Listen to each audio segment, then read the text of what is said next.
Oke, sekarang kita bakal lanjut ke bagian backend-nya. Untuk codingan dasarnya sudah ada di deskripsi, tinggal teman-teman download aja, kemudian diekstrak, kemudian jalankan npm install.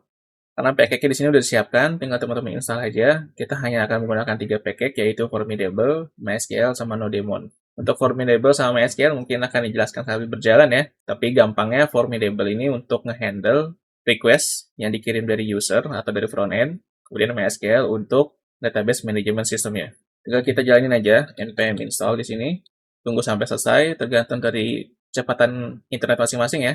Terus kita coba jalanin dulu npx nodemon index.js.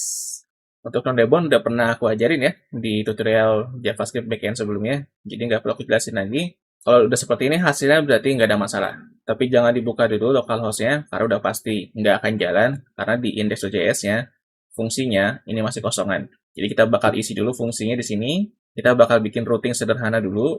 Ini localhost-nya kita matiin dulu. Ctrl+C, kemudian ketik Y aja, kemudian tutup terminalnya, kita mulai ngoding di sini.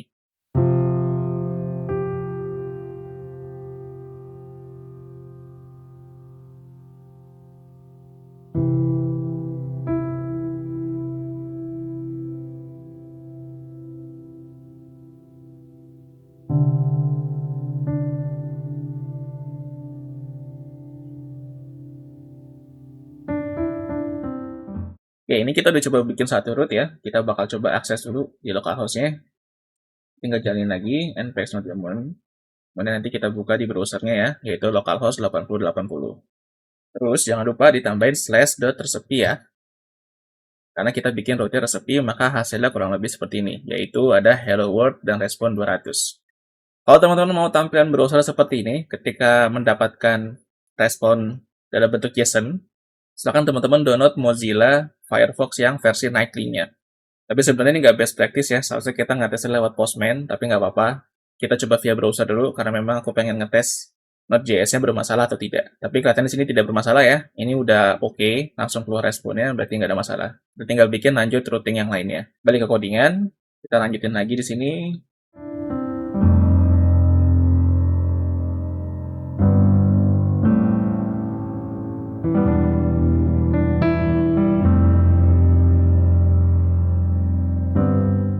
Oke, kita coba lagi, kita save, balik ke browser, refresh, nggak ada masalah ya, karena loadingnya nggak lama juga. Kita coba hapus resepnya, maka hasilnya not found, ya, sesuai dengan apa yang sudah kita tulis. Sekarang kita bakal coba hubungkan Node.js-nya ke MySQL. Jadi pastikan teman-teman sudah install dulu MySQL di komputer teman masing-masing ya.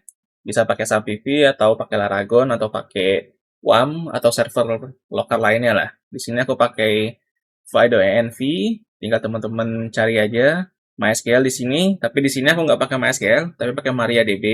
Jadi MariaDB itu bisa dibilang versi gratisnya MySQL. Tapi ya nggak satu banding satu sama lah. Tapi katakanlah mereka ini mirip. Jadi mau pakai MariaDB atau mau pakai MySQL nggak ada masalah karena penulisan query-nya sama aja. Jadi silakan teman-teman nyalakan dulu MySQL-nya. Kemudian pastikan teman-teman juga ada buat database-nya.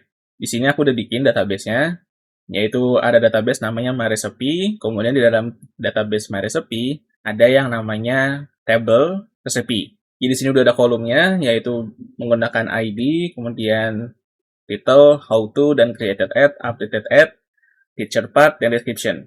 Untuk nama, kolomnya terserah teman-teman mau ngikutin atau enggak, tapi aku saranin ikutin aja biar nanti nggak repot bikin query-nya. Dan untuk tipe kolomnya, teman-teman bisa cek di sini. Untuk ID, teman-teman gunakan integer aja, kemudian set jadi auto increment, dan berikan primary key kepada ID-nya. Kemudian untuk title, teman-teman bisa pakai varchar 128. Kemudian untuk how to, teman-teman pakai teks saja, karena how to itu sifatnya panjang. Kemudian ada created at sama updated at, teman-teman tinggal pakai datetime aja. Untuk created at, defaultnya kita setting ke current timestamp ya. Dan untuk picture part, teman-teman tinggal bikin varchar aja 128. Kayaknya cukup sih ya. Kalau misalkan nggak cukup, yang varchar-varchar ini bisa teman-teman ganti ke teks kalau misalkan males setting kapasitasnya. Atau teman-teman bisa gedein kapasitasnya, lebih dari 128, 256, atau 512, atau seterusnya. Kemudian untuk deskripsi, teman-teman bisa pakai tipe teks aja. Karena memang deskripsi sifatnya panjang ya, sama kayak how to. Kemudian untuk note tool-nya silakan teman-teman sesuaikan. Kalau nggak mau repot, teman-teman ikutin aja ya. Karena udah pasti di sini kemungkinan errornya kecil. seandainya nanti error, kita bisa perbaiki bareng-bareng karena semua spesifikasinya sama persis. Oke, ini MySQL-nya sudah berjalan atau MariaDB-nya ya juga sudah berjalan. Tinggal kita hubungkan Node.js-nya ke DBMS-nya. Kita balik ke codingan lagi. Di sini aku coba bikin satu folder yaitu namanya database ya. Jadi aku mau bikin service terpisah supaya codingannya di index.js ini nggak terlalu banyak. Untuk package MySQL udah kita install, berarti kita tinggal bikin di sini db.js. Kemudian kita tinggal pakai package MySQL-nya di sini ya. Kemudian nanti kita tinggal hubungkan Node.js-nya ke DBMS.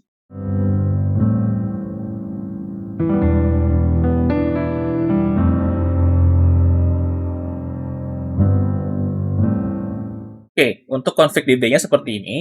Untuk user, password, sama host dan database itu bisa teman-teman sesuaikan ya. Siapa tahu passwordnya bisa kosongan, siapa tahu juga teman-teman bisa ubah passwordnya atau pernah ubah passwordnya, jadi belum tentu sama. Kecuali emang teman-teman install MySQL atau MariaDB-nya dengan settingan default ya, harusnya user sama passwordnya root atau enggak passwordnya kosongan.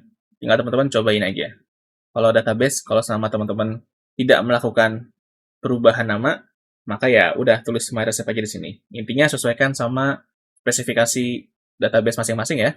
Oke, untuk service DB-nya udah kita buat, tinggal kita bikin sekarang satu service lagi, itu sebagai model. Jadi kalau misalkan teman-teman pernah dengar istilah MVC, ini pernah diajarin ya di PHP OOP. Kalau misalkan teman-teman nonton, silahkan aja. Ada 3 playlist tentang PHP OOP. Tapi gampangnya MVC itu adalah model, view, sama controller. Jadi kita bakal bikin modelnya aja di sini, supaya nanti codingan index.js-nya nggak terlalu besar atau terlalu banyak gitu ya. Kita bikin di sini recipe.js, tinggal kita load db-nya.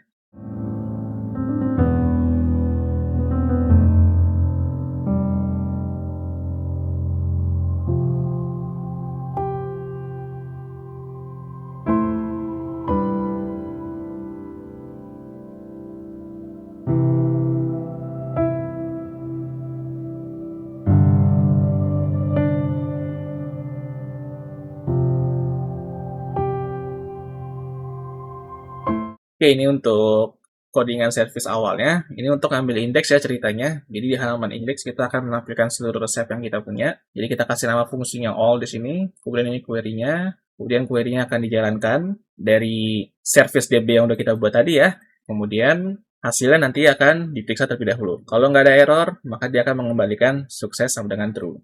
Kemudian berserta dengan message-nya dan juga record-nya. Sorry, ini kalau error soalnya error message-nya nggak ada ya. Jadi mungkin message-nya di sini kita kasih aja sukses gitu ya. Kemudian record-nya diisi dengan result, karena result-nya ini memang berisi dari hasil query-nya ya. Jadi kalau misalkan error, dia akan mengembalikan sukses false, kemudian dengan message, error message, supaya bisa didebug. Kemudian kita kasih record array kosongan aja. Oke, ini untuk service resepnya udah jadi. Kita bikin indeksnya dulu aja. Tinggal kita integrasikan ke index.js-nya aja. Balik ke index.js. Kemudian di bagian get di sini ya. Oh, sorry. Kita panggil dulu dong seharusnya ya service-nya. Tinggal dengan const. Oh, sorry. Sebelum kita integrate, kita balik dulu ke resep.js-nya. Ini ada yang kelupaan. Kita belum export metodenya ya. Kita export dulu deh. Ya, begini aja. Kita balik ke index.js lagi. Kita lanjutin ya.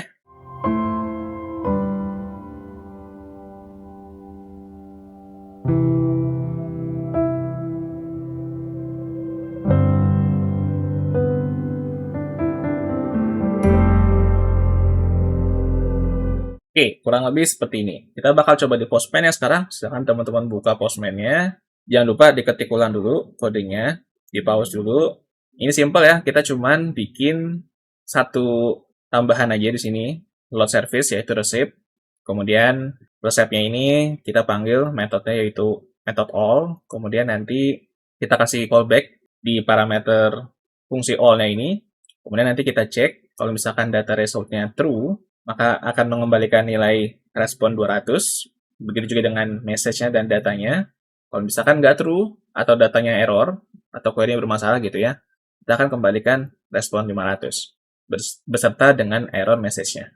Ya, kurang lebih seperti itu. Gampang aja. Tinggal dibuka Postman-nya, request-nya. Kalau misalkan teman-teman belum buat, silahkan buat dulu. Kemudian di-save. Kalau perlu bikin akun, silahkan bikin akun dulu. Silahkan aja, nggak masalah. Semuanya gratis, jadi nggak perlu khawatir. Nanti tinggal kita klik send aja. Kita coba klik send di sini. Oh, hasilnya 500 ya. Tapi datanya ada. Nah, ini gimana ini ceritanya? Nah, mungkin kalau misalkan teman-teman datanya seharusnya kosongan ya. Cuman karena aku udah testing berkali-kali sebelum bikin video ini, maka datanya sudah ada banyak. Kalau misalkan teman-teman mau isi manual datanya, silakan aja. Supaya nanti responnya di sini bukan array kosong. Tapi memang datanya sudah ada. Ya, ini kayaknya kebalik ya. Seharusnya responnya nggak 500, tapi 200. Kita coba balik ke codingannya dulu.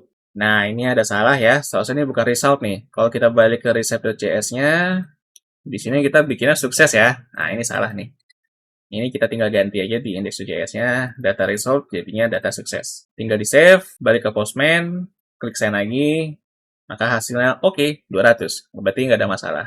Nah, ini aku coba hapus dulu deh datanya ya, biar sama kayak teman-teman gitu ya responnya ya. Tinggal dibuka aja database tool management ya, bisa pakai PHP MyAdmin atau pakai Huggies SQL. Tapi di sini aku pakai dbeaver. Kalau misalkan mau teman-teman cobain juga pakai dbeaver, silakan aja. Dan ini udah pernah aku bahas di tutorial MySQL ya, jadi seharusnya nggak perlu aku jelasin lagi. Ini tinggal kita hapus aja, kita save, balik ke Postman, maka hasilnya seharusnya sama kayak teman-teman, yaitu array kosongan. Tapi kalau misalkan kita isi, maka hasilnya kayak tadi. Sesimpel itu. Itu berarti indeksnya udah berhasil kita buat. Terus selanjutnya kita bakal bikin post, put, delete di video selanjutnya.